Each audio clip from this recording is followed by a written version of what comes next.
हमलों की आशंका के बीच ईरान का बड़ा फैसला सामने आया है। ईरान की टॉप लीडरशिप में उत्तराधिकारी नियुक्त किए गए हैं और सेना में भी कई उत्तराधिकारियों की नियुक्ति पहले से तय मिलिट्री प्लान को लागू करेंगे।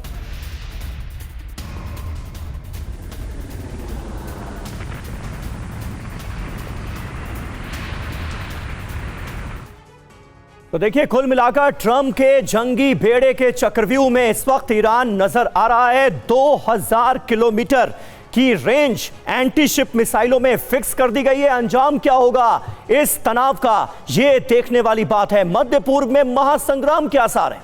अमेरिका के खिलाफ खामनेई की प्लानिंग क्या है, अब आप जरा यह देखिए। टॉप लीडरशिप में उत्तराधिकारी नियुक्त कर दिए गए। हर पद पर, हर बड़े पद पर 2 से 3 उत्तराधिकारियों की नियुक्ति की गई है। हमले की आशंका को देखते हुए ईरान बैकअप प्लान तैयार कर रहा है।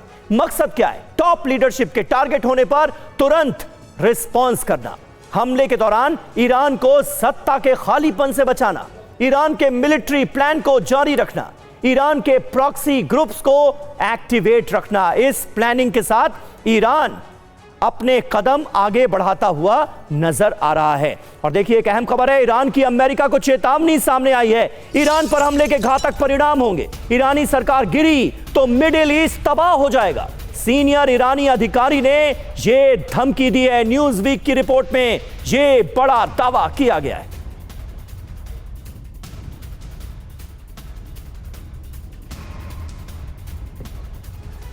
और देखिए, ईरान की चेतावनी, मिडिल ईस्ट में होगी तबाही। क्या कहा गया है इस चेतावनी में? अमेरिका की हर हलचल पर करीब से नजर है। ईरानी अधिकारी ने अमेरिका को धमकी दी, ईरान में सरकार गिरी तो घातक नतीजे होंगे। हमलों की आशंका से मिडिल ईस्ट भी परेशान है।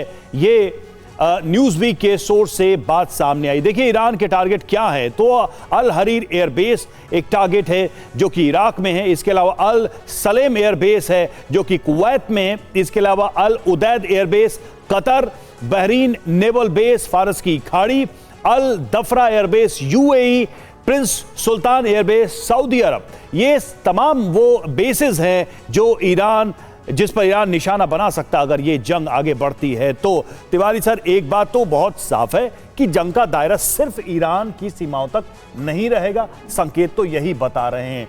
और ऐसे में एक ट्रेडिशनल जो दुश्मनी ईरान की रही है उन देशों के साथ, मसलन अरब की बात करें, क्या वो सब भी इस वॉर में इन्वॉल्व हो जाएंगे अगर ऐसा कुछ भी होता है तो? रवि, देखिए, लड़ाई जो है, अमेरिका और ईरान का बॉर्डर तो कोई है नहीं, तो अमेरिका के जो बेसेज है मिडिल ईस्ट में जहां पर भी वही टारगेट होंगे। लेकिन प्रश्न अभी सबका, ये एक बात कहना चाहूँगा कि ट्रिगर पहले कौन दबाएगा? जिसने भी ट्रिगर दबाया, ईरान हो या अमेरिका हो, नुकसान उसका ज़्यादा होगा। तो इसलिए पहला अटैक कोई नहीं कर सकता। अब दूसरी बात ये कर रहा हूँ कि मिडिल ईस्ट के कई देश हैं जहाँ पर इनके बेसेज हैं, वो इनडायरेक्टली किसी तरीके से अमेरिका को एक मैसेज अवश्य दे रहे होंगे कि हमारा आप एयर स्पेस या सी बेस या लैंड मत यूज करो, क्योंकि फाइनली इस्लामिक वर्ल्ड जो है, मैं ये नहीं कहना चाहूंगा, लेकिन जिस तरीके से उन्होंने देखा हुआ है कि इराक बर्बाद हुआ, सीरिया बर्बाद हुआ, ईरान को बर्बाद नहीं। लेकिन प्रोवोकेशन अपने हाईएस्ट पॉइंट पे है दोनों तरफ से, तो इसमें कोई भी गलती कभी भी कर सकता है। तो यही तो कर रहा हूं रवि, जिसने भी गलती की, अगर ईरान ने गलती की, ईरान का तबाह तो होगा ही। बिकॉज जिस तरीके से इजराइल और अमेरिका के बेसेज जब डिस्ट्रॉय करना शुरू करेंगे, हो सकता है न्यूक्लियर नहीं हो बट देश की बर्बादी होगी। लेकिन अगर अमेरिका ने स्ट्राइक किया तो अमेरिका को कुछ बेसेज, अब मुझे सरप्राइज नहीं सर, लेकिन मुझे ये समझ में नहीं आ रहा है कि इसमें कोई शक शुबा है क्या कि अगर हमला होगा तो अमेरिका ही पहले हमला करेगा? ईरान तो नहीं हमला करने जा रहा है अमेरिका पर पहले। यस, बिल्कुल सहमत हूं, बिल्कुल सही करो, कुछ नहीं है। हाँ। लेकिन जिस तरीके से ईरान तैयारी कर रहा है कि अगर उन्होंने किसी को एलिमिनेट करने की कोशिश की, जैसे पहले इनके चीफ को मार दिया था, और वो करने की कोशिश करेगी, तो हो सकता है ईरान पहली गलती कर दे। लेकिन उसके लिए ईरान तैयार ऑलरेडी हो चुका है। ईरान तो बहुत बुरी हालत में है, ईरान तो तबाही की तरफ आगे बढ़ ही रहा है। लेकिन ऐसा नहीं है कि वेनेजुएला जैसे कि वन वे ट्रैफिक होगा इनके लिए, अमेरिका के लिए। अमेरिका की तबाही होगी। और जो भी बेसेज है, एक्सेप्ट मेरे ख्याल से कतार को छोड़ के बाकी जो मिडिल ईस्ट के नेशंस हैं, वो भी देख चुके हुए हैं कि पास्ट में क्या हुआ है। पिछले 100 साल में 30 जगह उन्होंने सत्ता पलटने की अमेरिका ने कोशिश की और हर जगह बर्बादी किया है। हाँ। मिडिल ईस्ट में भी सीरिया हो, लीबिया हो, इराक हो, सब जगह बर्बाद किया है। ये बर्बादी कब तक देखेंगे, ये भी सोच रहे हैं बाकी देश कि हम शांति है